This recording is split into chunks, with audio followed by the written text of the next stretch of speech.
'Twas the week after Christmas, and wherever I went, nothing would fit me, not even a tent. The chocolates I'd nibble, the sherry I'd taste, all those Christmas goodies had gone to my waist. When I got on the scales, the dial would not stop. Would it register less if I did a small hop? I remember the marvellous meals that I've eaten, the gravies, the sauces, and the cream stiffly beaten, the wine and the port, the bread and the cheese, and the way I'd say never, no thank you, yes please. So away with the last of the quality street, get rid of the fruitcake, not one treat I'll keep. The last of the food I like must be banished, till all the additional ounces have vanished. I won't have ice cream, not even a lick. All I want to chew on is a celery stick. I won't have Christmas cake or a mince pie. I'll munch on a carrot and quietly cry. I'm hungry, I'm sober, oh what a bore. But isn't that what the month of January is for? Unable to party, life no longer a riot. Happy New Year to all, and to all a good diet.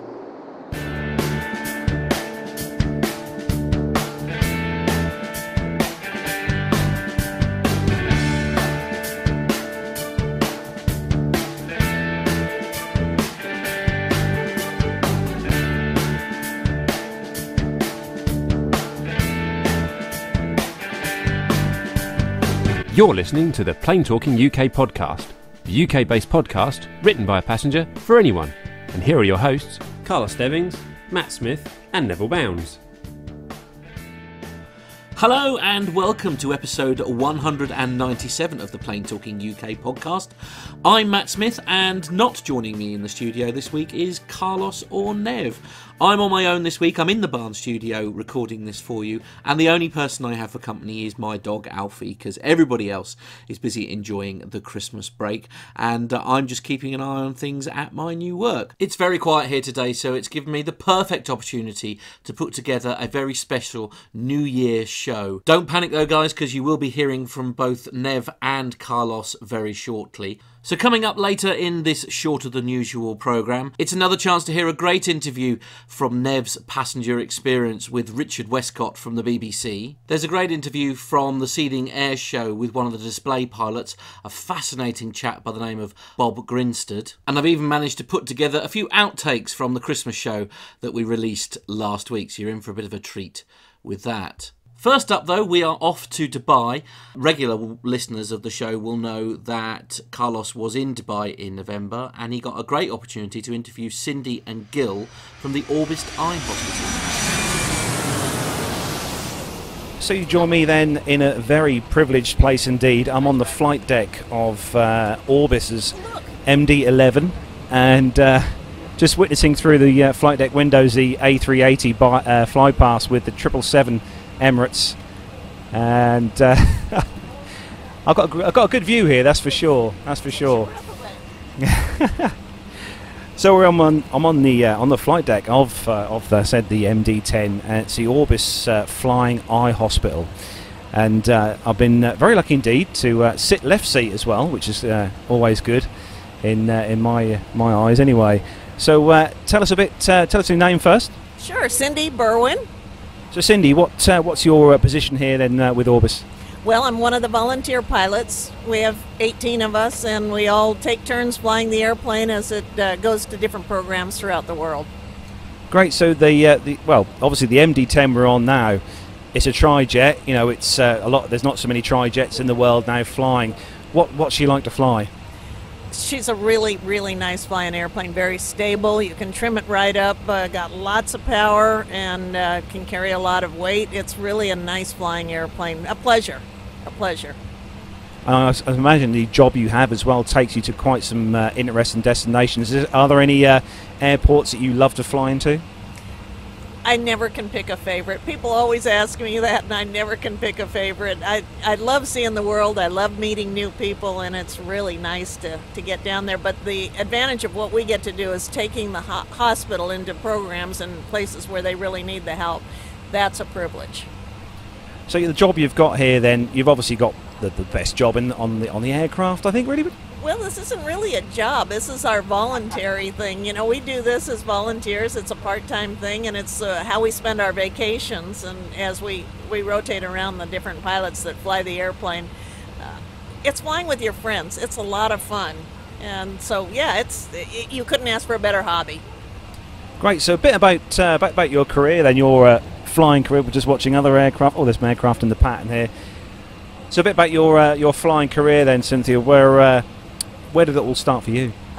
Well, it started as a child, I guess as a teenager, where I used to go out to the airport a lot, and I learned to fly in gliders and single-engine airplanes, worked my way up, and I was flying newspapers and beach 18s at 2 o'clock in the morning, inter-island in Hawaii, and then from there I ended up going into the Air Force and flew in the Air Force. Then now I fly for FedEx. That's my paying job, and so that's kind of my background.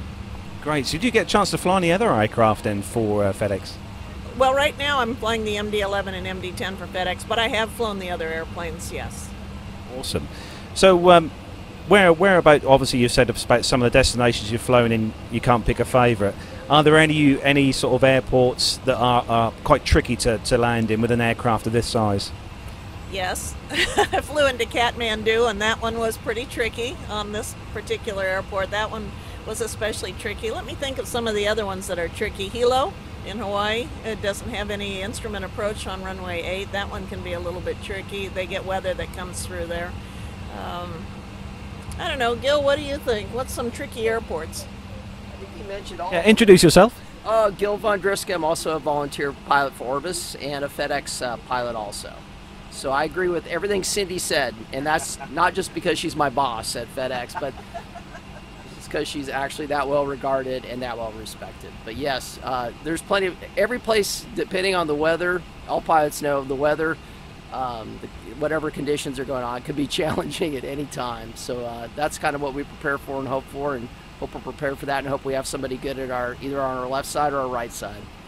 So a bit about your sort of aviation history then.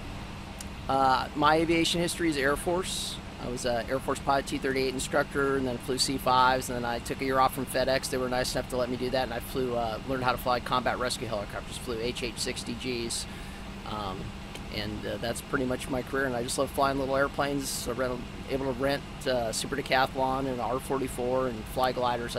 Anything aviation related, and that's what's really nice about FedEx is you can really just focus on being a better pilot and work that, and they give you plenty of opportunities to do that, and to be able to be part of Orbis, such a great organization, it's a real honor. So when you guys are up here on the flight deck, and is there normally just two of you up here, or do you have a third? Because it used to be obviously flight engineer many years ago would sit there. Is it just the two of you? A lot of times it's just the two of us, but we do take a third pilot if it's a longer flight. So that's definitely. I don't want to miss what's that noise? What's that noise? Something else in the flight. The flying display actually started at 2 p.m. So it started dead on time here at Dubai. But I'm going to ask you guys a question, put you on the spot. It's a question that we always ask the pilots on the show when we interview the pilots at the various air shows. And it's a kind of... God, look at that. Oh. Display aircraft going on. We're going to catch up with the display quite soon, hopefully.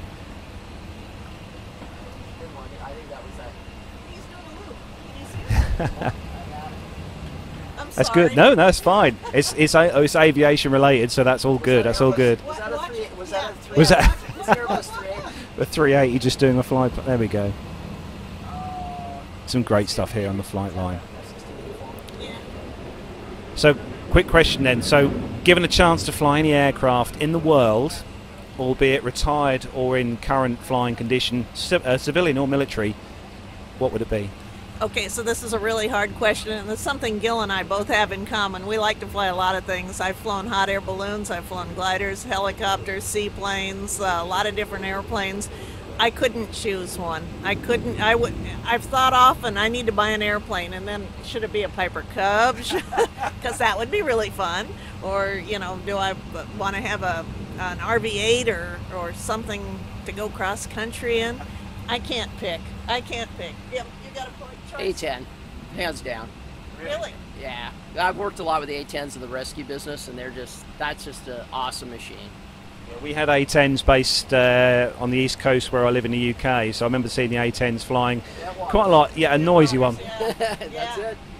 Right, I'm going to thank you two very much indeed for letting me on the flight deck here on the MD-10. It's been Absolutely fantastic, and thanks for being on the show. And just for the listeners, where can they find out more about you guys? YouTube. On YouTube, just Orbis, and Yeah, just do a Google search for Orbis, and there's some really good videos on YouTube. I'll bet favorite one. I'll chime in. Yeah, Orbis, Daniel Craig. Just Google that. Daniel Craig Orbis. Yes, that's my favorite. Mongolia. Yeah, he did a really nice job. It's done by Omega. That's my advice. It's a great organization, and like I said, honored to be a part of it. thanks guys for your time, and all the best for the future, and hope you enjoy the show. Yeah, thank you.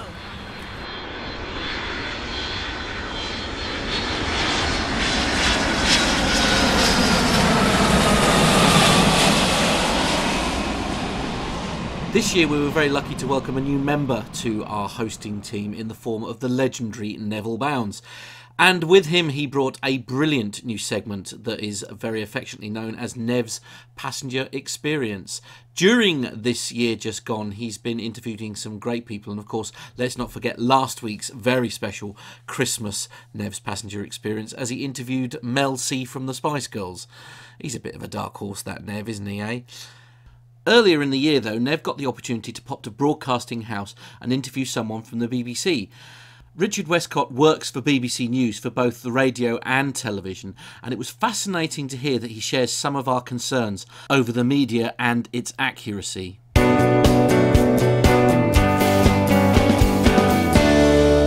Hello, it's Nev here again, and today I'm at the BBC at New Broadcasting House in a very posh studio. I have with me BBC's transport correspondent Richard Westcott. Hello, Richard. Hello, yeah. I know it looks posh, but it doesn't feel like that when it doesn't work sometimes.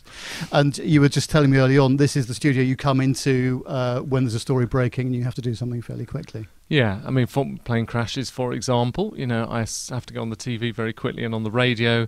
And this would be, because it's very close to my desk, one of the studios I'd run into and then do, say, Radio 4, Radio 5, perhaps Radio 2 if they're on air and they want something like that, some of the local radio if they want it, and then run downstairs and do the telly as well. So, yes, I could do everything from here. Kind of interesting. Tell me about your career. How did you get into being a journalist specifically for transport? Well, I was a generic journalist probably for about 15 years, something like that. I was a breakfast telly reporter. I was at Radio 1. I was on local radio, did a bit of presenting on local radio, that kind of thing.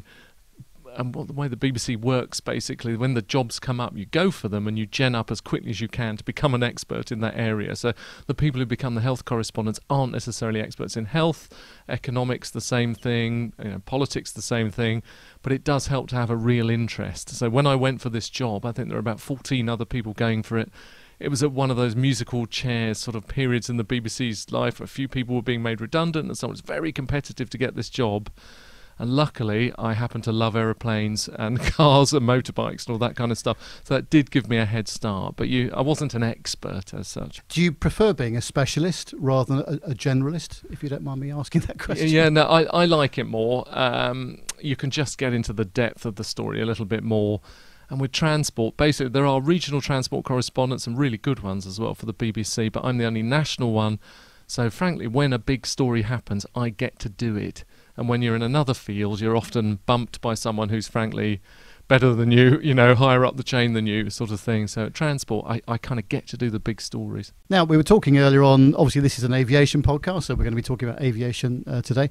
In terms of the equipment that you have available to you now, it's fantastic, from radio scanners to ADS-B tracking, this kind of thing. Does that make your job easier in a sense? It makes it harder in some ways in that everybody can see when an aircraft is squawking they're in trouble. And so I get these constant emails saying there's someone circling over Manchester and they're, losing fuel and keep an eye on it kind of thing. I think we all know how often that happens around the world. So it can be a little bit sort of people jump the gun a little bit thinking there is an emergency when there isn't. Where it is really useful is people recording images of things that have happened. You get a much clearer idea of things that have happened much sooner because people on board the aircraft or people watching are filming it and they make their way into the public domain pretty quickly. So I guess in some ways good, in some ways bad, but there is no substitute for human beings and talking to human beings, I find. So you get all the information you like on your iPhone or whatever it is you're using, But talking to pilots, talking to investigators, that's how you get to the nub of what's really happened for me. And do you get the chance to do that as part of your work? I'm pretty lucky. So I've formed over the years a good relationship with the AAIB. I've been down and looked at all their equipment, and I've had a look in their listening room, for example, where they would replay back the messages from black boxes.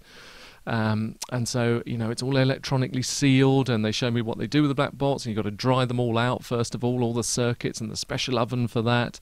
And they've got 4 speakers around the room because they want to recreate what the sound would have been like in the cockpit. So they're trying to recreate as accurately as possible what everyone on board would have been hearing. They tell me who's allowed in that room and who isn't allowed in that room. So I get all of that sort of unique information in advance, and then that means I can go on the telly pretty quickly and give an accurate description of what would really happen. So they got the data recorders, for example, from MH17, I think it was, and then they came back to the UK.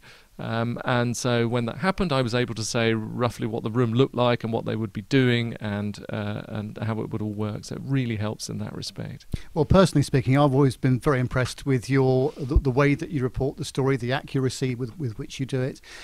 I've noticed so much in the press and also on social media the sensationalisation of some of these events, which really have turned out to be non-events. How are you able to filter out all the rubbish and actually get to the real story? And people want answers, don't they? And they want them quickly. And frankly, editors at the BBC are the same as everybody else. They'll read something and say, "Oh, I heard there was a missile going off. I heard there was another plane in the vicinity." All of that sort of chatter going on around these sort of major accidents. And it is my job, I think you're right, to actually plough through that and get to the facts. So I tend to write in my scripts, what we actually know so far is this, what it could suggest is this. So I think you do need to go down those realms of speculation a little bit, but I think the evidence can point you that way. So if there are obvious telltale signs, perhaps in the way that the debris is scattered around, for example, can tell you how the aircraft broke up, whether it was mid-air, whether it hit the ground. There are conclusions you can draw with some of the evidence that's in front of you, but I try never to do that without speaking to an accident investigator, a former accident investigator, a pilot, an expert, basically, to double-check what I'm thinking. So I think I do probably go on air and say, well, these are the possibilities, it's probably not that, it probably is that. But I try to couch it in honest terms. I try to explain why I'm thinking that, and I try and back it up with people who really know their stuff, who've properly investigated these things and know what they're talking about. So certainly hopefully that keeps it in check. Yeah, very much so. And certainly the guys in the studio with me, Carlos and Matt, we're reading stories every week, and we talk about, we're reading, it could be the Daily Mail, it could be any publication actually, and it talks about a 777 that's had a problem, and they show a picture of an A320. That's fairly typical of some of the written press. How difficult is it for you to make sure that that all the picture editors you're working with have got all the right content, even if it's library? That is really tricky, and I'm often the one shouting at the telly as well. But to some extent, there are people around the BBC who just like aircraft, who will notice these things when things go out live on air.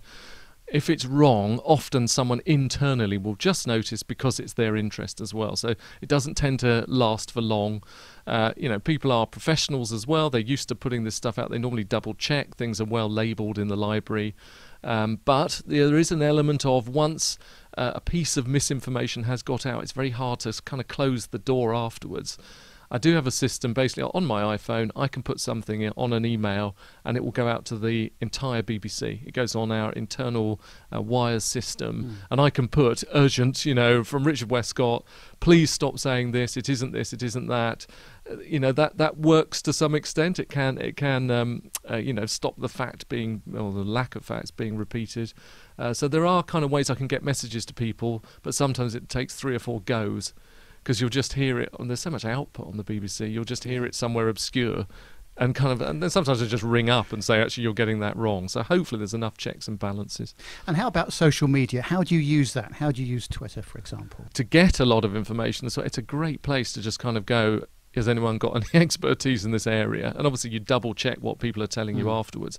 But it's very handy for people who've worked in certain places, flown certain types of aircraft, who just happen to know what they're talking about.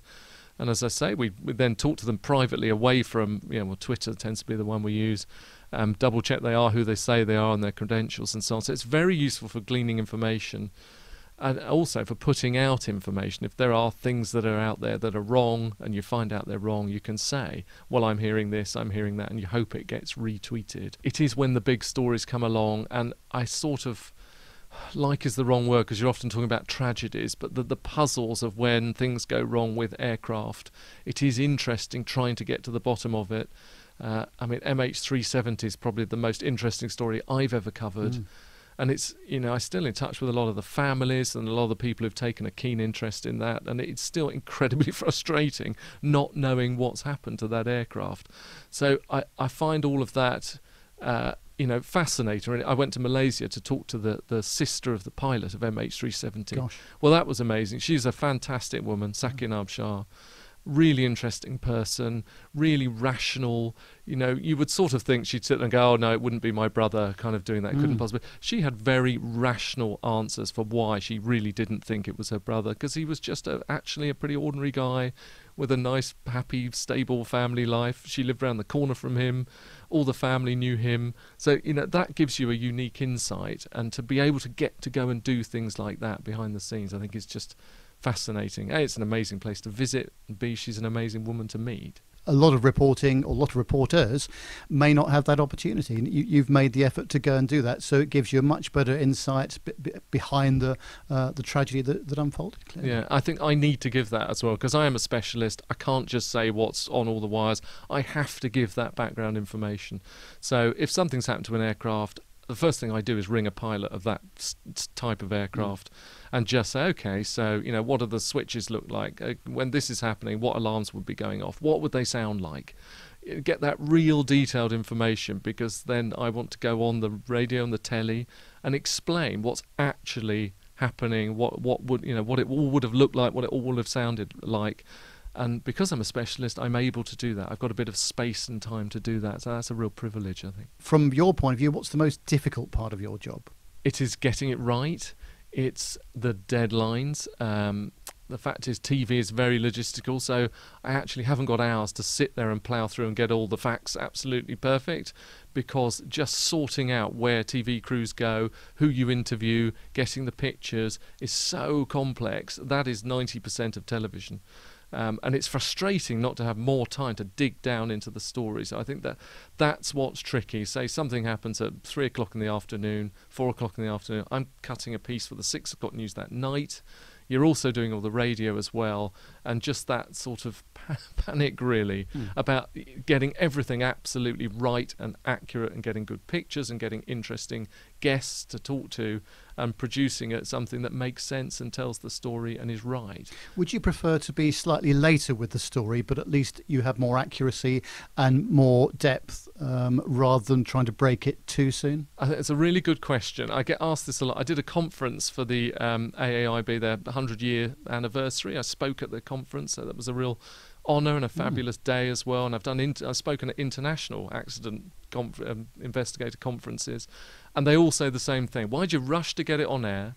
Why don't you wait until you know what's happened and then put out all the facts? But that just isn't the way news works. That's not the way editors work. Everybody else is putting stuff out there. It's a competitive industry. We have to say something. And the way I get round that is to have that background knowledge, is to go on air and say, look, okay, this is what we know, this is the type of aircraft, this is how old it was, this is what accident investigators will be looking for when they arrive on the scene, these are the clues we have so far, but it's early days. So I go on air as quickly as I can, but I don't pretend that I know exactly what's happened, and that's kind of my way around it. There's a lot of pressure, presumably, from the editorial team to get something on air as soon as you can, and maybe if it's a 5 o'clock story that's breaking for the 6, as an example, that must be very difficult from your point of view. It's very, very difficult. It did happen. It's normally on a Friday. There tend to be aircraft accidents. Even the pilots say that. Yes. There was they had a battery fire on a Dreamliner at, I'm pretty sure it was Heathrow. Yeah, that's right. Yes, yeah. So it wasn't the main. So obviously there'd been battery fires with Dreamliners, and that was a huge story. And actually, I went to Ethiopia to see how Boeing were mending those batteries, or the system they put in place to stop the fire spreading rather than mending. And we went on the first flight of a Dreamliner after it was grounded. This was after that. It was a different type of fire, it turns out, in the end. But that happened, or we found out about that, at about 5 o'clock on a Friday. Frankly, I was just walking out the door. And suddenly everyone wants a piece of the story, the radio, the TV.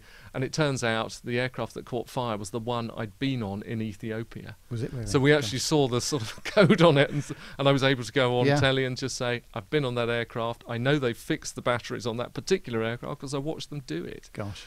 So I was able to give a bit of insight that it probably wasn't a similar battery problem to the one that had grounded the other aircraft. Yeah. But it's panicky. Definitely. Yes, I can imagine that. What's the most challenging part about your job? I've said what's after you. What's the most difficult? What are the biggest challenges that you face? Well, for me, I like to go and find stories that are interesting but a little bit different. But it's kind of hard to find the space to go and do that. So I do the day-to-day stuff. Where are they going to build a runway? In the southeast of England, what's happening with the Southern Rail strike, all the obvious day-to-day stuff. But I like to go away and find developments in various industries that are a bit different and unique.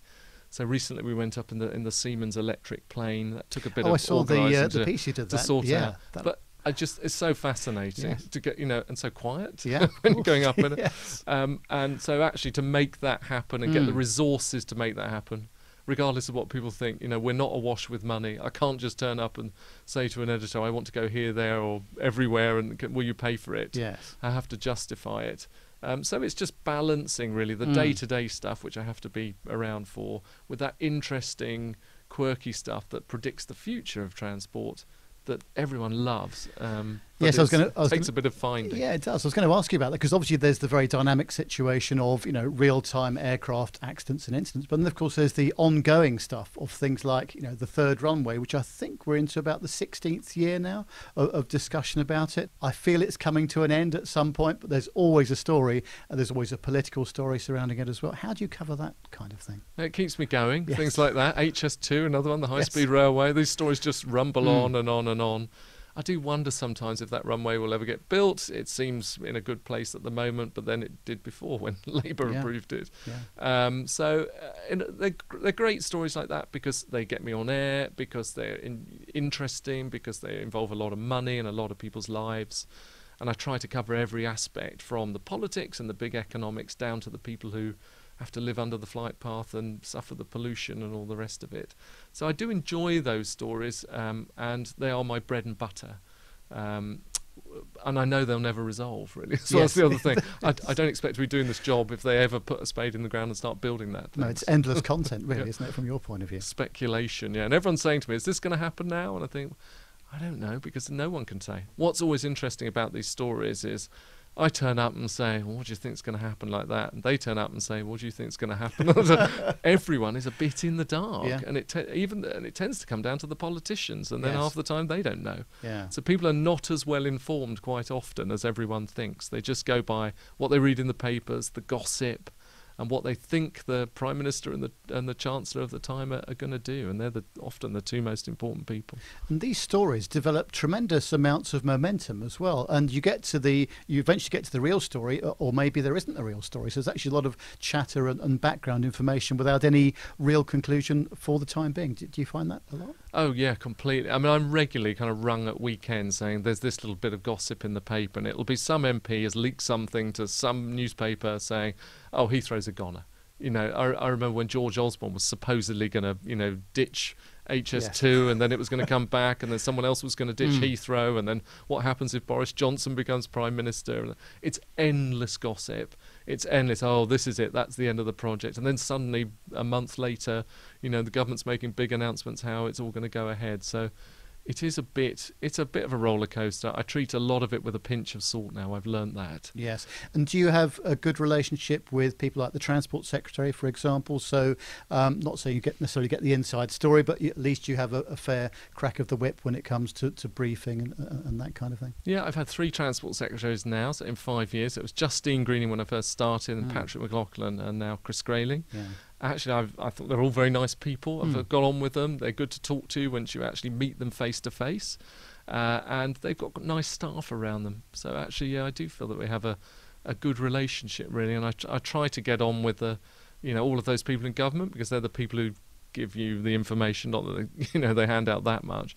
I guess the problem with some of this stuff is a lot of it comes from the Treasury. That's sort of a little bit off my patch. So to an extent, the Department for Transport is told what to do by the Treasury. So half the time, they don't know. But yeah, we keep as good relations as we can with all the politicians, because, as I say, actually they're the people that make the decisions in the end. And do you get sort of advanced briefing, advanced information about things that the government are proposing to actually put out into the public domain? Sometimes. We always ask for it. We will sometimes get things on embargoes because they're big and they're complex. And my argument is always, if you want me to go on telly 3 minutes later and explain what you're saying or explain the story, and you want me to be accurate, not just basically speed read an executive summary and make it up as I'm going along, desperately trying to get the facts right, well, then I need some advance notice. But that is quite common practice around journalism. We are given an advance peek on some of the more complex stuff. Not all the time. Sometimes we do get things thrown at us last minute.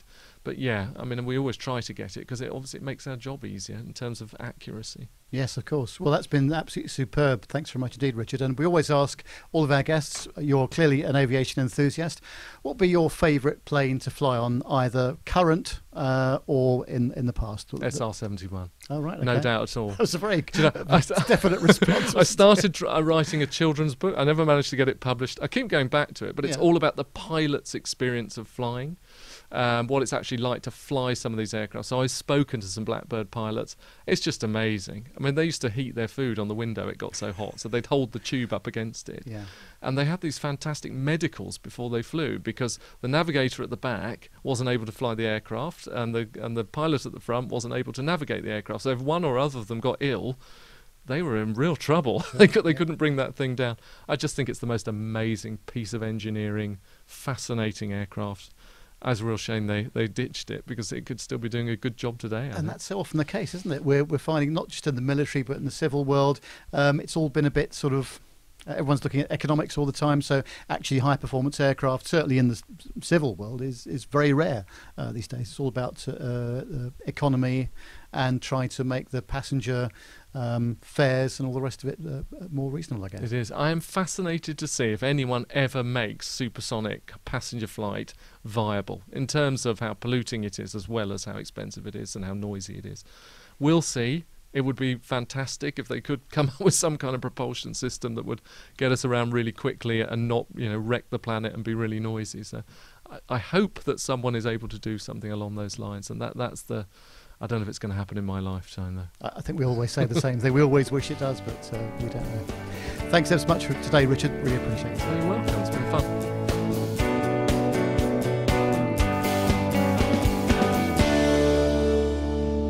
Sunday the 20th of August saw myself, Carlos, Owen and Nev all gather at the Cindy Airshow. Once again, we broadcast our show live from there, and it gave us a great opportunity to get some brilliant interviews. The last in our interviews that we have from the Cindy Airshow is with Bob Grimstead, and his flying back catalogue must be the envy of so many people. He really is one of the most fascinating people to talk to.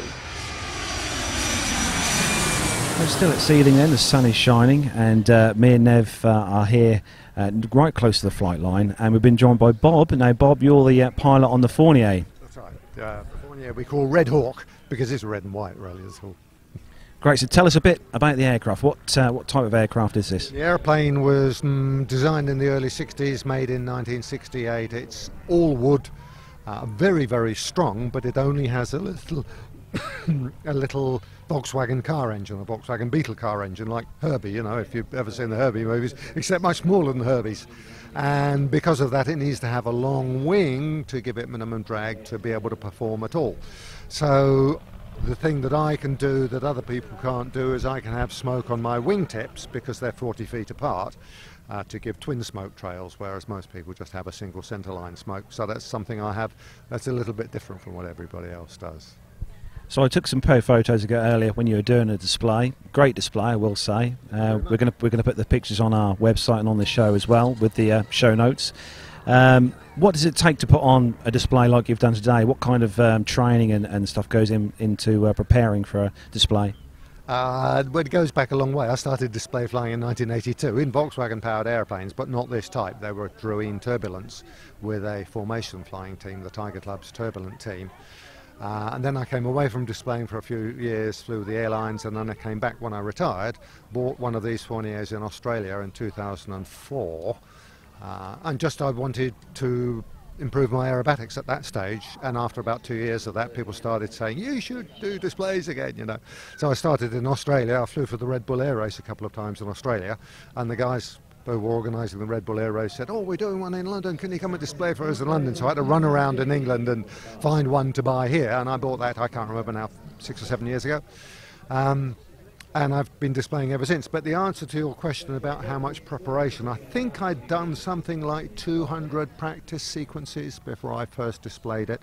It's very low power, and you have to have a feel for the aeroplane. You feel it through your fingertips, like safecracker's fingertips, to ease it and tease it through all the manoeuvres so that you don't lose energy all the time. And that just needs constant practice. I think I certainly did 2 or 3 practices this last week. I had another display last weekend. I did something like 12 practices the week before. You've got to be really on top of the aeroplane to be able to coax that out of the airplane without losing height all the time. I used to start high and accept the height loss. Now I can't afford to lose height, so I start low, so I have to be a bit better than I used to be. I hope my display improves every year, and that's the idea, is to get better all the time. No, it looked fantastic. Yeah, we really enjoyed the display. But it looks like a really nimble and agile aircraft. Just how is it an easy aircraft to control and fly in the manner you fly? It's an easy airplane to fly. It's a very easy airplane to fly normally, bearing in mind it's only got one main wheel, so you've got to be fairly good at balancing on takeoff and landing. Flying aerobatics in it is easy too. It's flying a continuous sequence of aerobatics for 4 minutes without losing any height or airspeed. That is difficult. That is something that's taken me 16 years or something to perfect. I think until last year, probably even the year before last year, I was having to start higher. But each year I was able to start at a slightly lower height, as I got used to the feel of the airplane. It's a very, very low-powered airplane, about 40 horsepower. 40 horsepower. Yeah, well, you look at those Pizzes and they've got 200 or 300 horsepower. I've got 40.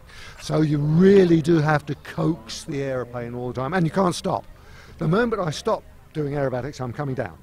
So I have to, each manoeuvre has to follow on from the previous manoeuvre and follow on and follow on. Otherwise you just lose energy and run out of puff and stop. So what is the power to weight ratio of the aircraft? The airplane weighs 390 kilos at max weight, at 370 kilos at display weight, 40 horsepower, so it's about 1 horsepower per 10 kilos or something, whatever that is in power to weight ratio. Nothing. I mean, basically, if you look at the airplane, look at the length of the wing and the tiny diameter of the propeller, and then look at a Pitts, which has got a short wing and a huge propeller, it gives you some idea of the difference of the power to weight ratio or the thrust to weight ratio of the airplane.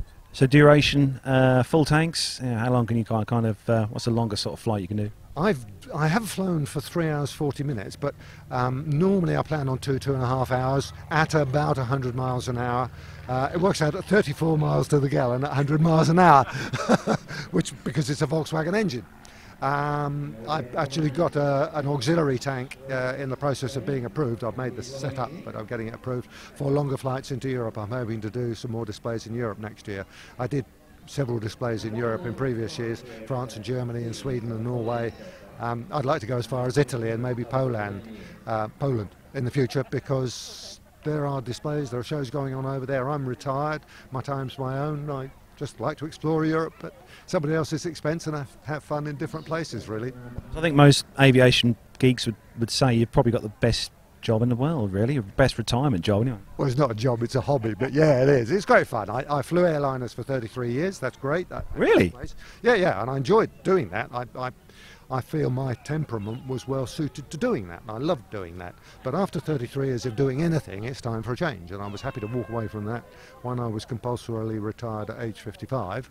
And, you know, as you do, I thought, right, what can I do now? I'll improve my aerobatics, and that's led on to this. And if I could, I don't think I'll get 33 years of this, but if I can get 20 or so, 25 years of doing this, that'll be great.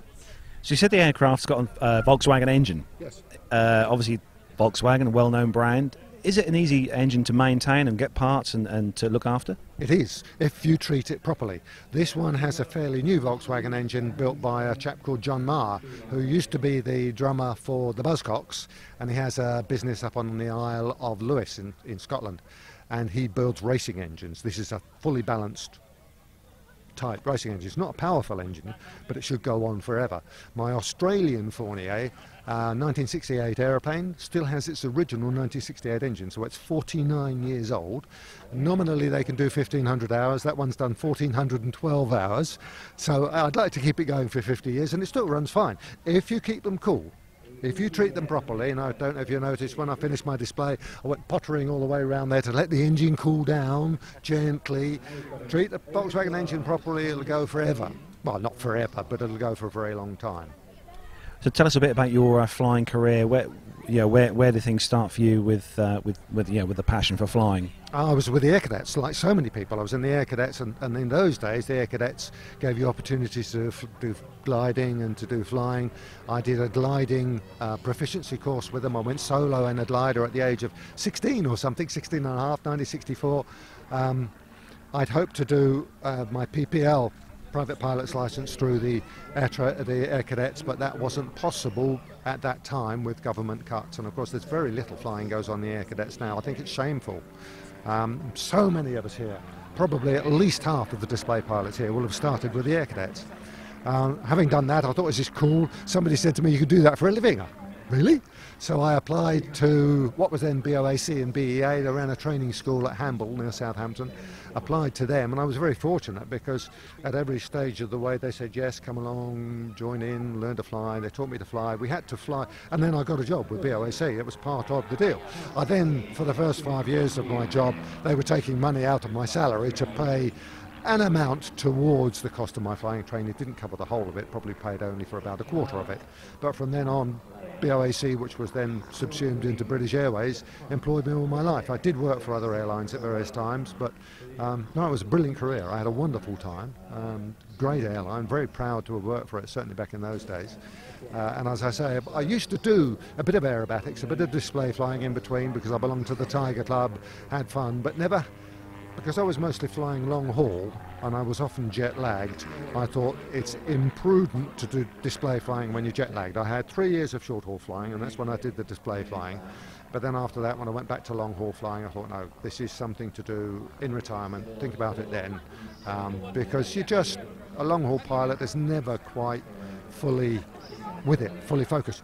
Sometimes you are, but you can't predict that on a certain weekend or on a certain occasion you're going to be fully with it. So I thought it was imprudent to do display flying while I was long haul flying. So I'm a commercial jet fan, love me big passenger jets. What are some of the aircraft you've flown? Well, I started on Boeing 707s. I learned to fly on a Cherokee. I managed to snaffle about 15 hours in Chipmunks, including aerobatics, which was brilliant, thanks to my instructor, Ray Kurzweil. Then I went on to Barons, and I had 225 hours, or a bit more than that because I'd done a bit of other flying outside. And when I joined BOAC, if I had 250 hours, I would go 2 steps up the pay scale. So I cast around in late 1970 to find an aeroplane I could rent for not very much money to do some flying to build up 15 more hours. And there was a company called Sport Air in Biggin Hill where young Brendan O'Brien... I'm sorry, but I just wanted the opportunity to say that was the best RF4 display that I've seen in a very long time. Oh, how very, very kind of you. And this is from a man who holds, I don't know how many records in RF4s. I've done a few hours, as you know, on the RF4s. And so can I just... Well, thank you very, very much, Brendan. It's really kind of you to say that. Thank you. I thought yours was crap. Fine again. Off you go, fly helicopter. Yeah, Brendan and I both joined Sport Air in 1970, 1971, because they had the cheapest airplanes then, which were Fourniers. And that very airplane was the first Fournier I soloed in late 1970, in fact. And did a bit of flying with Sport Air then for 4 or 5 years, enjoyed that, did a little bit of aerobatics, but again concentrated on my career. So when I got into the right hand seat of a Boeing 707 going to Honolulu, and I didn't know where Honolulu was, it was the first time I'd ever been in a jet, it was the first time I'd ever been outside Britain, and off I went in the right seat out of Heathrow in this Boeing 707 with 250 hours, green as you could possibly believe, completely wet behind the ears, and just started a brilliant career, Boeing 707s, did a brief period with a Monarch at Luton on Boeing 720B, which was a pocket rocket Boeing 707, lighter, shorter, but with the same engine, so it went like a guided missile, really, super airplane. 707s were folded up, so I ended up being a steward for a year, and 737s for 3 years, and that's when I did the display flying. A year I was a steward, and the 3 years I was flying 737s. Then back on to 747s, Jumbos. From 747 to 747-400, right seat, co-pilot. And then I had to come off them to go on to 757 to get my command, 767. I flew the 777 just to write an article about it, and back to the 747-400 for the last 5 years as a skipper. So, magic, charmed career. I was very, very fortunate. Wow, we've found gold here, I think, Nev. That's what an amazing array of aircraft. I think you've flown all the Boeing products. I think all the podded Boeings. I never flew the 727. As well, it so happens, in parallel with that, shortly after I gave up display flying, I got divorced, needed money, and started writing articles for Aviation Magazine, predominantly Pilot Magazine, which is Britain's premier GA magazine. Written something like 300 articles, and as a consequence of that, I got to fly, I think it's 245 types of airplane to write articles about them. So I've had from powered parachutes and airships and balloons to business jets, and as I said, the 777, they said, yeah, come and fly the simulator, come and have a go in the airplane, we want you to write an article about that sort of thing. It has absolutely been a charmed career. I love aviation, I love airplanes, I love flying, I love the people involved, and I've been able to do all that sort of stuff almost free of charge all my life by various devious means. Yeah. What an amazing career you've had. Absolutely fantastic. I'm going to ask you one question before we wrap up. It's a question we ask all the pilots we interview on the show, all the air shows we go to and attend. It's a kind of put you on the spot question, but I'm sure you'll master the answer with all the aircraft you've flown. So given the chance to fly any aircraft, either retired or still flying, commercial, GA, military, what would that aircraft be that you'd love to hop in right now and take out for a flight? Top of the list would be the Hawker Hunter. Absolutely top of the list, Hawker Hunter. There are others. If you look at categories, in terms of an airliner, I'd love to fly a Stratocruise or a Super Constellation. Love to. Even a DC6, I don't mean even a DC6 or a DC7. Anybody out there with a DC6 or 7, I'd love to fly with them. Yes, I've only flown Dakota as the biggest airliner, biggest piston airliner I've flown. Coming down to smaller airplanes, fighter type airplanes, I guess warbirds. I think we'd all love to fly the Sea Fury. Fabulous airplane I would love to fly. And coming smaller still, there's one type of airplane that is around, and that's the Cosmic Wind. I think Ballerina, Pete Kinsey's green Cosmic Wind, I've loved that since I first saw Peter Phillips display that in Big Inn Hill in 1964 or 5, and I fell in love with that airplane there and then. It's a beautiful airplane. So yeah, there's a list of a few I'd like to fly. I shan't fly any of them now, but yeah, nice to see them. Nice to see them at air shows. Nice to dream. So on behalf of the Plane Talking UK crew here at Seething, I'm going to say a massive thank you to you for your time, and it's been absolutely fantastic to talk to you. And I think we could probably do a whole show just chatting here about your flying career, I think. But no, thank you for taking the time to speak to us. Thank you all very much. Thank you. It's been a pleasure. It's been a pleasure to fly here as well today. It's just a lovely show, Seething. Lovely people, great people, small venue, and a number of, just the right sort of crowd size where you can actually go and talk to people. So that's what I'm going to go and do now. Thank you very much. All the best for the future. Thank you.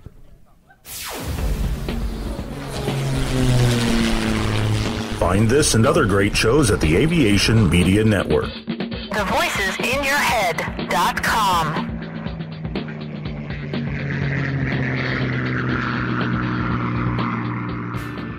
The Plane Talking UK podcast is a voluntary project that aims to keep you informed with the latest aviation-related stories from newswires across the globe. Producing our content does cost money though. If you enjoy our show, why not help us keep on the air by making a donation towards the server and website hosting fees through PayPal. Any contributions would be greatly appreciated. Are you an Amazon user? If so, why not do your shopping through the link on our website? There's no cost to yourself, and Amazon pay us a small referral fee on qualifying purchases. To find out more about the show and to meet the team, take yourself to our website www.planetalkinguk.com, or find us on Facebook at facebook.com/planetalkinguk, on Twitter via @planetalkinguk, or get in touch via email on podcast@planetalkinguk.com.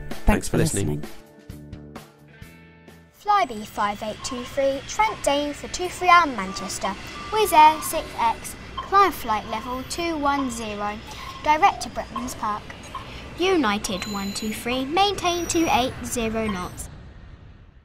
London 2TME, turn right onto Bravo, link, 21 join Alpha, hold at Mora, Speedbird 472, LOC/DME, approach runway 27 left.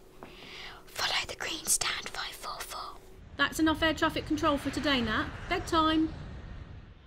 Have you ever wondered what it would be like to fly a commercial passenger jet? Looked up at the sky and thought, I wish that was me? Well, now anyone has the chance to have a go at flying in a real aircraft simulator. NP Simulations and Flight Experience London, the only official Boeing licensed product of its kind in the UK, offer you the chance to fly anywhere in the world in their fixed-base Boeing 737-800 flight simulator. And that's not all. Ground School London offers many different courses for the up-and-coming pilot looking for a start in aviation. With prices starting at just £109, the sky's the limit. So for the ultimate flight simulator experience, or engaging preparatory courses, including those for schools and colleges, check out the websites at www.london.flightexperience.co.uk and www.groundsschoollondon.com or call on 020 300 40 616. NP Simulations. Fly your dreams.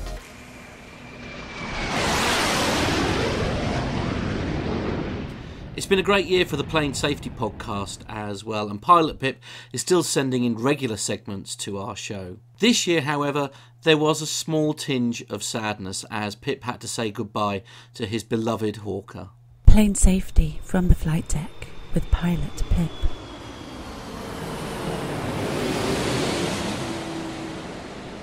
Hi everyone, it's Pip here. Well, my time on the Hawker is drawing to an end.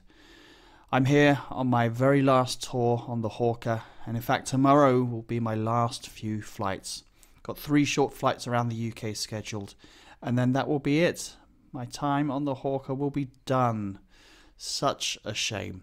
But it's been a really fun last tour actually. We've done some really good trips, some classic Hawker flights. Some nice long flights. We did 5 hours yesterday from Batumi to London. Yeah, Batumi. I'll let you figure out where that is. Go and look on a map because I had to look it up as well. But these are the trips I love. The Hawker's got such a great range. It's so versatile. We can fill the thing up with fuel and passengers, and off we go. 2,500 miles easy. For a little aeroplane, that's pretty good. So I will miss the aircraft terribly, but I'm getting excited for the new one. I've been reading up. I've been studying. It looks pretty swanky. It's got some clever avionics and a nice coffee machine, as I said before. But also this tour, I've been to Moscow a couple of times. And, when we see Moscow or somewhere in Russia come up on our schedule, we usually roll our eyes and go, ugh, not Russia. And that's not fair at all, because actually it's great. It's fun going to Russia. It's different, I'll give it that. It is a little bit different. They've got some different procedures and some different ways of doing things.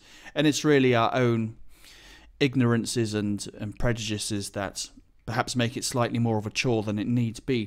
But I thought I'd take this opportunity, as it's my last time going to Russia for certainly quite a while, I thought I'd talk a little bit about Russia operations. Because on the new aircraft, on the Embraer, we won't be going to Russia at all. I got just yesterday my invitation to renew my Russian visa. For Brits, that's an annual process. We have to renew our Russian visa every year. So I got an email from the embassy saying, your visa is due. So I emailed straight away my would-be new fleet manager. I said, hey, Roger, for 'tis his name. I said, hey, Roger, should I bother renewing my Russian visa? Am I going to need it? And he immediately wrote back and said, nah. Save yourself the hassle, you will not be going to Russia on the new jet. And actually, I find that a little bit sad. I do enjoy going to Moscow and St. Petersburg and some of those weird and wacky out-of-the-way places you've never heard of. And there are many of them, because of course Russia is absolutely flipping enormous. There are so many wonderful places to go. Krasnodar we were in the other day. St. Petersburg, there's Chelyabinsk. there's Yekaterinburg, there's so many places. But as I say, it is a little bit different flying there. And one of the biggest challenges is, of course, language. Russian and English really aren't similar at all. And, to look at road signs and things like that, it's really quite a difficult task to translate because they use a totally different alphabet. If you're in France or Germany or Italy somewhere, you can at least have a stab at translating it because you recognize the letters. In Russian with a Cyrillic alphabet, it's totally different. And English isn't particularly widely spoken. Of course, English is still the international language of aviation, and as air traffic controllers and aviation workers, English is widely spoken, but with quite a wide range of ability, I would say. Generally, the Moscow air traffic controllers are all great. They speak fluent English, of course, but it can be very heavily accented, and that in itself isn't a problem. Go to France and they'll speak with a heavy French accent, or go to Italy, speak with a heavy Italian accent. Go to America and they speak with just a weird accent. I can't understand a word they say over there. But at least we're very used to those accents, and you learn, you get an ear for them over time. With a bit of practice, you get better at it. But Russian's not a language and an accent we hear all that often, so it can be a little more difficult to become accustomed to the Russian accent. So that's just a small challenge from that point of view, is transmitting instructions and understanding what they're saying back to you. So the best thing there is to be as standard as possible. Just use standard words: descent, climb, speed, all that sort of stuff. If you need to ask for something a little bit out of the ordinary, then that's where it can potentially start to become a little bit different. But that really comes into play when you get on the ground and you're having to interact with airport workers, ramp workers, refuelers, the dreaded security people, good Lord. Then language is a bit of a problem, I'll be honest. Now, you could say, and you could argue that for someone like me who's going to Russia regularly, that I should stop being so damn lazy, being a typical lazy Brit, and learn a bit of Russian. And that would be an entirely proper, good argument to make. I probably should. After all these years, 10 years, I should have learnt a little bit of Russian. As it is, I don't think I can say anything other than thank you and hello. Now, one of the main differences when it comes to flying procedures is the fact that over there they're metric. They use meters, whereas we use feet, they use meters. And you could, again, roll your eyes and say, oh, those pesky Russians, why are they being so difficult in using meters? Well, actually, believe it or not, they're correct and we're wrong. It was agreed a long time ago at ICAO level that the standard unit of measurements would be the meter. ICAO agreed that the metric system would be the standard used. It's just that, for whatever reason, us, the Americans and everyone else, we were just too damn lazy to do anything about it. So actually, the Russians are entirely correct to be using the metric system. But in fact, they are converting to feet, and that process is almost now complete. Back when I started flying into Russia regularly, when you got to the Russian border, you'd be at a flight level in feet, let's say 40,000 feet or flight level 400. And just before you got to the border, you would have to adjust to a metric flight level. So perhaps 13,000 meters, for instance. But actually, a couple of years ago, that disappeared. So now, at the higher levels, above what we call transition altitude, it's actually all in feet. And you don't switch to metric until much later on in the approach, when you get closer to the ground and pass below the transition level. So now you'll stay on feet until you're down all the way towards the ground. I think transition level in the Moscow area is around about 6,000 feet or so. And then below that, as you descend to an altitude, you'll then have to convert to feet. And, that's not a big problem. In the Hawker, it's just a matter of a couple of buttons to push. You hit a button called the refs, which brings up the references page. You do a bit of knob twiddling, you twiddle your knob, and go down to a little selection where you can choose feet or metric. As a lot of knob twiddling goes on in the Hawker, especially on those 5-hour trips. So you convert to meters, and you'll then be flying heights in meters. And I emphasize the word heights because, as well as being metric, they also fly on QFE over in Russia.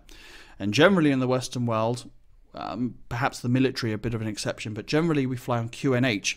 which is altitude measured above sea level, whereas QFE is height measured above the ground. Now, I'm not going to go into a lengthy discussion about the difference between the two, but in Moscow, they use QFE, which again isn't a big problem, but you do need to bear it in mind because there's a couple of implications there for things like, EGPWS systems. You need to have an awareness of the difference between the QFE and the QNH. Now, if you're flying an older aircraft that doesn't have fancy electronics, then you're having to make these conversions using paper charts and tables, and that can be fraught with a little bit of danger, I suppose, if you're not very much paying attention. It would be quite easy to end up in a situation where you're much lower, for instance, than you think you are. So you end up flying a height in meters as you approach one of the 3 Moscow airports. It's generally Moscow we're going to. And they've got 3 main airports there. They've got Sheremetyevo, they've got Domodedovo, and Vnukovo. Vnukovo is the one we generally use more than the other 2, but we go to all of them. There's a few other airports dotted around as well, the Moscow area. And typically in Russia, they tend to bring you in on quite a short final, so you'll come down quite low quite early, so it's quite important to start configuring quite early, because if you're not really on the ball, you'll suddenly find yourself on a 4 or 5 mile final at quite a high speed if you haven't started to configure early. And also that because you're so much closer to the ground, typically you're coming in at maybe 1,500 feet or 2,000 feet when you pick up the ILS. Because you're closer to the ground, you get a definite sensation of moving faster. I mean, you're not really, it's just a sense of perspective. But it does seem to have a sort of psychological effect if you perceive everything to be happening much faster around you. And of course, one of the other fun things of the Moscow area is the airports all have so many different arrivals to them, which take you to the same runway. There's pages and pages of arrivals, and half the fun of it is going through and trying to work out which one it is you're going to get. And you can absolutely guarantee whichever one you finally decide on, it'll be the other one. So you come in, you eventually come round, hopefully you've got yourself sorted, you're poop in a pile, as Nick would say, get yourself slowed down, and you end up on the ILS, and you will always get the obligatory clear to land, good luck. I don't know why they feel the need to say good luck with every landing clearance, but they do it. Maybe they know something we don't. And then, hopefully, if you can see the runway, you'll land on it. And I say hopefully if you can see the runway because Moscow or Russian winters are severe. That's one of the other big challenges of flying in Russia and in Moscow is the weather.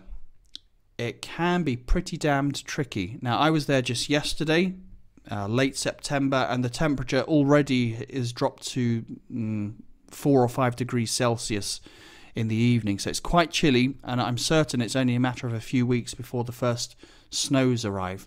And when they do, they are there for the long term. There's always snow in Moscow over the winter. Always, always, always. You can guarantee it. And lots of it as well. And all sorts of other winter hazards like freezing fog, freezing rain, which is particularly nasty stuff. You don't want to get caught in freezing rain. It will put ice all over your aircraft very quickly, which is a dangerous thing potentially. Low visibilities, blowing snow. It can be tricky. And of course, slippery runways are something we really have to think about very carefully in Moscow. They have slightly different ways of measuring braking coefficients there, so you have to be mindful of that. They'll give you a braking coefficient much as they do over here, but you need to remember they're using a different scale. And often the braking coefficient that they give you over the radio bears no relation to the actual braking coefficient. I've, on several occasions, landed there where the braking action was supposedly good, only to touch down and go skidding along the runway sideways. Well, I exaggerate a little bit, but you can certainly feel the aircraft skidding around underneath you as you try and gently apply the brakes. But by and large, flying's the easy bit. Flying in and out of Moscow. Yeah, let's go, there's some challenges, but that's the easier bit. The real challenge actually comes on the ground. There are endless forms to be signed bureaucracy is rife in Russia, because of the way their state developed, I suppose, a communist government. There were jobs for everybody, and everyone has something to do. There's, you go out into Moscow and you'll see whole gangs of people just sweeping streets or painting fences. Unemployment is probably around zero. And so it is at the airport. You've got guys just wandering around with forms, and they come along, give you a form, and it's all in Russian. You've absolutely no idea what it says. And they say, here, sign. And you say, hey, what's this form for? And their standard answer is, security. Oh, another security form. Okay, so you sign it. I've no idea what it is I'm signing. But after 10 years, no one's come and put me in prison or kidnapped my family or anything, so I'm assuming it's probably okay. And they're very hot on customs and immigration there. If you arrive without a valid visa, you are in for an ordeal. And I've done that once. Occasionally we just don't have a choice. We go there and we haven't got a valid visa. That's like a 2 or at least a 3-hour process of going round to the visa office and having a temporary visa issued. It's a nightmare. But you land there and you're not really allowed to open the door until the customs and immigration people come to the aircraft. And you recognise these because these are the people with enormous silly hats. Something in Russia about wearing a big hat. The bigger your hat, the more important you are, I think. So the customs people come out, open the door. Passports is the first thing they'll say. Passports. Not, hello, welcome to Russia. It's just part of their job, I think. They're genuinely very friendly, warm people. Although I must say, Moscow does seem to have a harsher outlook on life. If I can put it that way. You go to other cities, go to Ekaterinburg or Krasnodar or St. Petersburg, and people there are generally much livelier and happier, and somehow the places have a bit more colour. Moscow seems to be a bit more edgy. It's quite sort of grey in its attitude. People, at first appearances anyway, are just a little bit harsher or a bit less friendly than you might hope for. But I'm sure it's only a facade. But eventually, if all's well, if they like the look of your face and there's no problems with your passport, then you'll eventually be let off the aircraft. Your passengers can get off, and you eventually can get off as well. And you go through, and at some point later in the process, they'll hand you back your passport with a little white bit of paper in it, which you must not lose. If you lose that bit of paper, you're done for. You won't get into a hotel, and they certainly won't let you back out again. So protect that little bit of paper. Top tip for all those people who are thinking about visiting the Soccer World Cup there next summer. Plan your trip well in advance. Get your visa sorted. Get everything arranged, because if something takes a week here, it's going to take a month over there. So once you get out of the airport, then you're faced with, for me, the absolute worst bit about going to Russia. The rest of it's fine, but this is what I genuinely hate about having to visit Moscow, at least. It's the traffic on the roads. My God, they can do a traffic jam like no one else in the world. Whew, and I've seen some traffic jams in my time, but Moscow loves a good traffic jam. Of course, if it's winter and the weather is foul and snowing, and if there's been an accident or something, then the roads are just chocker. Moscow's surrounded by, I think about 2, maybe even 3 big ring roads, a bit like the M25 here in the UK. But they are just jammed. I have spent, no word of a lie before, in fact several times, I've spent 4 to 5 hours sat in traffic just to do a journey of not so many miles into the centre of town to get to the hotel. But of course, once you get to the hotel, once you're in town, then it's great. Moscow's a lovely city. It's a huge city. 10 million people live there. It's a big city. It's very different to look at from London or Barcelona or Miami or somewhere else. You can see a lot of history. You can see the evolution from the communist governments. Lots of high-rise buildings. Very wide streets. Is very typical of Russian and Eastern European cities. It's very wide streets with very wide pavements or sidewalks. But beautiful. Go to the Kremlin and the churches and things around there. It's gorgeous. The one thing I never got to do, and I really regret not doing, is going to the Space Museum in Moscow. There's this lovely big statue that we drive past often on the way to the hotel. Great big plinth, and at the top of it, looking very proud and strong, is a statue of Yuri Gagarin, the first human in space. And they've got a great space museum there, and you can see all the fascinating things they've sent up into space. You know, Russia really, for many, many years, were the leaders in space exploration, in the space race. I mean, really, they won the space race. You know, the Americans got to the moon first, but all the other firsts, all of them were all Russia. First man in space, first spaceship in space, first satellite, first woman, first black person in space. I think it was a Russian Cuban. What else? First animal, did I say that? If there was a first, they did it. And of course, still they're great leaders in space technology. In fact, if you want to go to space right now, today, then Russia is the only country with the capability to launch astronauts into space with their Soyuz rockets. Since NASA discontinued the shuttle, quite some years ago now, then the Russians are the only kids on the block able to do it. So maybe another day I'll get a chance to go back and visit the Space Museum. But, wow, listen, I've been rambling for 20 minutes. I think that's enough about that. So I'll miss Russia. I'm genuinely sad that I won't be going there again for quite a while. So I'm going to finish this segment by, in my best Russian, saying Prosaya Rossiya, evidite bez nova. Catch you all next time, folks.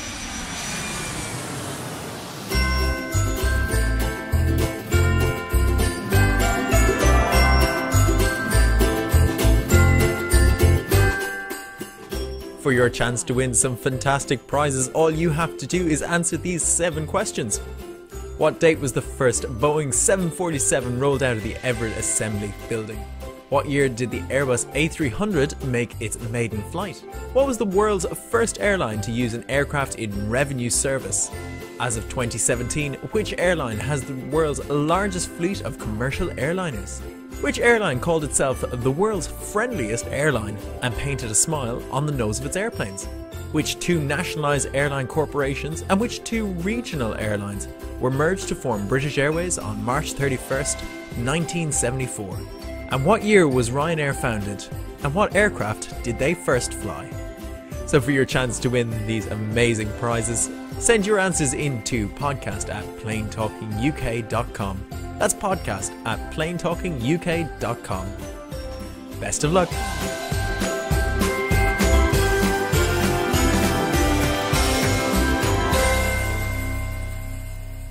So that's almost it for this very special episode of the show. 2017 has been an incredible year for us here at PT UK Towers, and with the 200 literally just round the corner, 2018 is looking to be a great year too. So as we say goodbye to 2017, we're going to leave you with a few outtakes from the Christmas episode that we recorded last week. So from everyone here at the Plane Talking UK podcast, we'd like to wish you a happy and very prosperous 2018. Happy New Year, everyone. I think this is why they're planning to start the 200th at lunchtime, so that they can get it going by 7 o'clock in the evening. Mm-hmm. Very sensible. Podcast written by a passenger for anyone. Oh, it's only an hour. And here are your I want to hosts. hear that music. It's time for me to take my nap. How very rude. Are we ready to go? I think it took us so long to open the show. It's only got time to say bye, everyone. Yeah, bye, everyone. That's it then for episode number 1056. Okay, right, okay, ladies and gents, I'm very sorry, but we are actually now able to do a show. We're ready to go. We're only an hour late. Yes. Well, it's nice to meet everybody. It's a it was very pleasant. Thanks, guys. Yeah, it was great. And yeah, real nice evening. Merry chat Christmas. Yeah. I hate you all. I hate every single one of you. You love us. Yeah, I do. I You do. can always... Yeah, right, okay, so is there anything we need to discuss That's before we it. start? We've all got the show notes. We've all read the show notes. The what now? What are show notes again? Yes, We've we all have them. We've all Have read them, the show have them. notes apart from Matt. Yeah, And have you got them, Masha? Have we... Myla, sorry. Wrong one. Honestly. Sorry. I've only actually read my own story. Oh, that's Oh, okay. well, no, that's fair fine. enough. I don't That's blame fine. you. Yeah, yeah, Perfect. yeah. That's all you more need than to I've do. done. Yeah. That is more than I've done. Oh, I know. Your camera's frozen. Your camera's frozen, Mila. You look like you're sleeping. Oh, well. What do you? No, it blame her? hasn't. It's moving. Yeah, it moves here. How rude. You beat us to it, Jeff. You're working here. Yay! Lovely. Can you just bring up the Skype callers a tiny little bit, please? Because they're a little under us, which we don't want. So to speak. Indeed. Under was under over, and over was under done. Under. Over. Roger. Victor. We've got Clarence.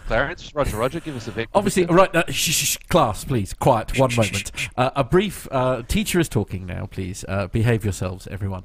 Now, obviously, just bear in mind that the nightmare that is Skype means that if too many people are talking all at once, that we can't hear everyone. Now, I know that's going to be very, very difficult to, especially with Captain Al, to sort of, behave, obviously.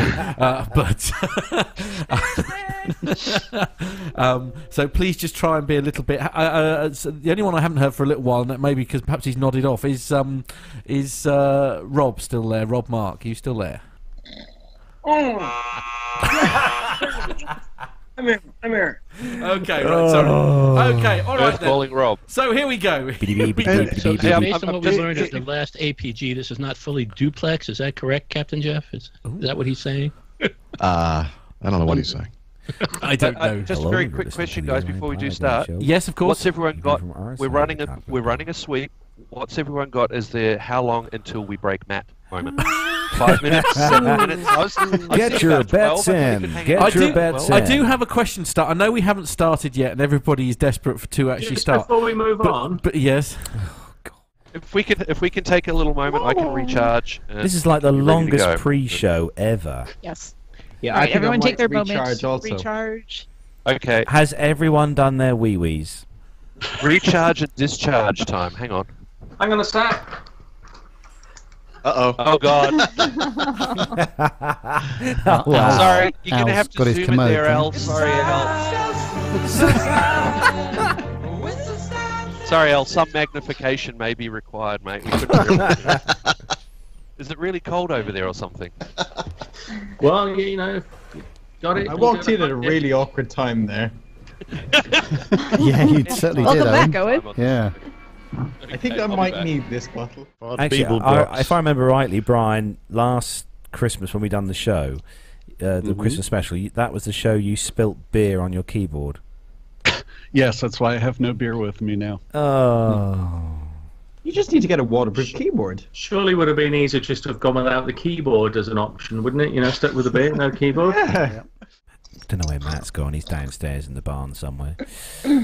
Cue music. Oh, actually, we could cue some music. Let's play the dirty music. While Brian seductively eats some fruit. Nick, that's not a euphemism, I don't think, is it? Oh, dear. Hey, if Rob could do it. Well. I'm finished. Oh, dear. Just like I'll have to go back over to You guys can actually see YouTube. him? You can see him on YouTube. Yeah, on YouTube, Mila. On YouTube. My YouTube must be like 10 minutes delayed or something because it's saying Captain Al. Oh, God. Oh, blimey. Sorry to hear that. That's never a good thing. Holy moly. With me naked. Now, we've had that discussion. Yeah, I'm just seeing Brian and... Oh, yes. Yeah, well, I think we better start the show. We're exactly an hour late, so that's okay, so tradition. It's only fair. Tradition. It's only fair. Well, APG are used to it, aren't Yeah. they? So that's fine. Anyway. Right. We don't know what you're talking about. No, of course not. Rude. How very I'm very dare sorry. you. I'm very sorry. I'm dressed as Santa. I can say what I like. Anyway, here we go then. No, you're restricted to one line. Ho, ho, ho. Well, there we are. I think we got away I with would that. have said nailed it, but I don't think we quite did. About 4 hours of nailing. Yeah, indeed. It's Yeah, I like think we bent the nail a few times. Went stopping through quite a banging your few head against the hammers. brick wall, isn't it? Indeed. So, guys, I don't know what to say. Thank you so very much for all taking time out of your insanely busy lives to share it with us. I didn't even get a bloody mince pie. Did you not? I'm sorry. No. Oh, I got one. I thought Mince pie. It was lovely. Did you? Yeah, we saw that. Yes. Yeah. Yes, I thought the catering Ram was it down the pretty, microphone and pretty share it, rubbish, quite honestly. Right. Well, British Airways provided that, Nick. What do you expect? You mean I had to go down? I had to go down the local Marks and Spencer's and buy one. Yes, indeed. Yes. Before you get on the plane, Great. you see that's Great. That's the issue. When does the show start? Great rehearsal. Yeah, that was the rehearsal. That was just a run through. 2. Yeah, one. Yeah, that's good. Yeah, absolutely. Are you sure about Carlos, that? if you really tried hard, wouldn't the show have gone better? Right, where's the mute button for Brian? How do you mute individual corners Brian exactly mute. on this Skype thing? I don't know how this works. Well, Sorry, Matt, that was an easy softball. Sorry, extra saucer of milk there for Brian. Yeah, indeed. I especially like the cameo appearance by whoever's phone was receiving lots and lots of emails. Oh, yes, Yeah, there was somebody's phone. Yeah, it was somebody was receiving an alarming amount of emails. I've got a nasty feeling it might have been a certain Mr. Rob Mark. Mr. Mark? Somebody who's very popular. Yeah. Oh, then it can't have been Rob. Hey. I'm looking, but no one ever sends me messages. Rob, we're not we hearing can't what you're hear saying. you. Say it again, Where's Rob? Rob gone? He's there. Rob? No, he's now there. he- Say you it mute him. again, Rob. Rob? And Cube. Rob? Hello? Mark calling Rob. Mark calling Rob. Come into in, the Rob. microphone. Okay, this is your moment. Okay, don't spoil it now. Okay. Okay, Rob. So the Maybe it helps. He's got performance anxiety. Stop it. Okay. You're not helping. he's gone. Although He's gone. I Fixed had out to to turn me. off- I had to turn off my laser snow display because I think I've gone blind in my right eye. Where you on approach, Nick? Yeah. Well, I thought I was going to have a fire at one point because the light that I brought in to get rid of the prison effect actually overheated and started flickering. Oh. And then I saw saw that. the music coming out of it. I was a little concerned. Actually, Al looks as though he's in jail, doesn't he? He does look like he's in prison. He does actually look like. Sorry he's in about that. I'm What's that back. I like up unplugged there? by mistake. Oh, right. Hey, there he is. Hey, I said we there could he see your lips moving, Rob, but nothing was coming out. What I was saying is that this brings Had a woman who me did that to once. voices in my head. No, right. .com. Actually, hold on. Is No, Marla, are you an hour ahead of us? Is it midnight? You're. It could, yes. Oh my god! Yes, in a word. Yes. My word. Indeed. Bless him, Marla. He doesn't get out of East Anglia very often. He doesn't realise there's a whole world out Mute there. Al. Mute. I think we've killed Captain Nick. Captain Nick is on the floor, Captain ladies and Nick's gentlemen. on the floor. He All right, is nice out job. for the Thank you. count. Thank you, Captain Nick. No, he really good has run gone. while it lasted. Oh dear. Nick's declaring a pan. Yeah, for the 200th. I've just Yeah. booked myself a room. Oh, that's very Good. Well, you've had plenty of time, let's be honest. I gather it's under the arches of Putney Bridge or something. Yes. Isn't Pretty that much, where yeah. it is? You do know that we're sharing, don't you, Nick? I've not mentioned that. You're in the Oh, broom really? cupboard. Okay. Well, I hope you don't snore and fart, because I certainly do.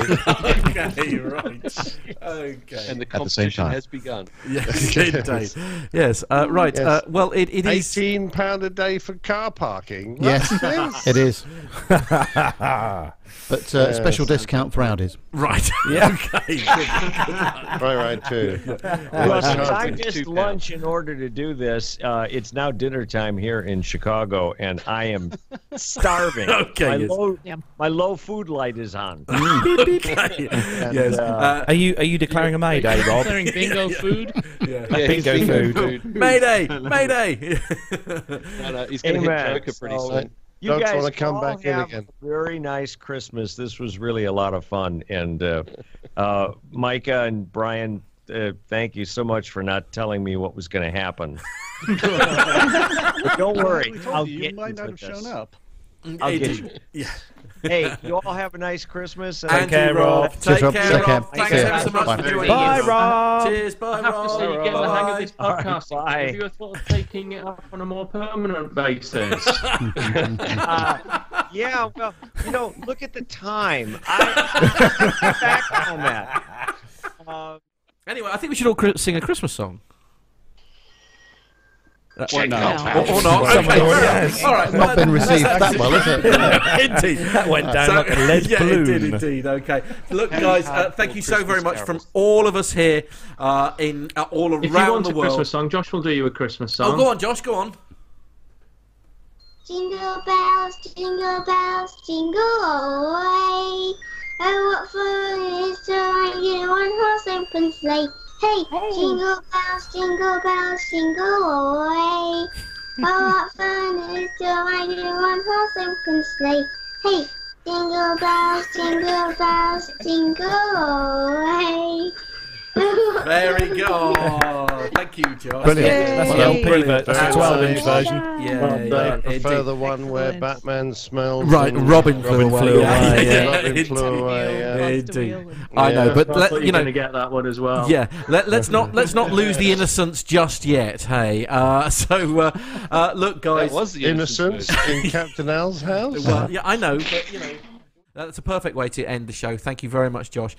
From the bottom of my heart, thank you to everybody who participates and listens to all of the podcast shows. I know all of us really, really appreciate it. It has been an insane year for us here at PT UK, certainly, and I'm sure it's been the same for everyone else as well. You listeners are literally the best people in the entire world, and nobody could ask for better listeners than we all are lucky enough to have as part of this wonderful aviation community. So from the bottom of my heart, thank you very much for making this so very worth it every single week. Yeah, nice speech. That'll work. Cheers. Yep. Yeah, okay. I gotta just say, peace out, guys. Peace out. Thanks. Yes. Yeah. From all of us here, guys, it is time to say goodbye. Take care, Bye-bye, everybody. Much Bye-bye. love. Bye.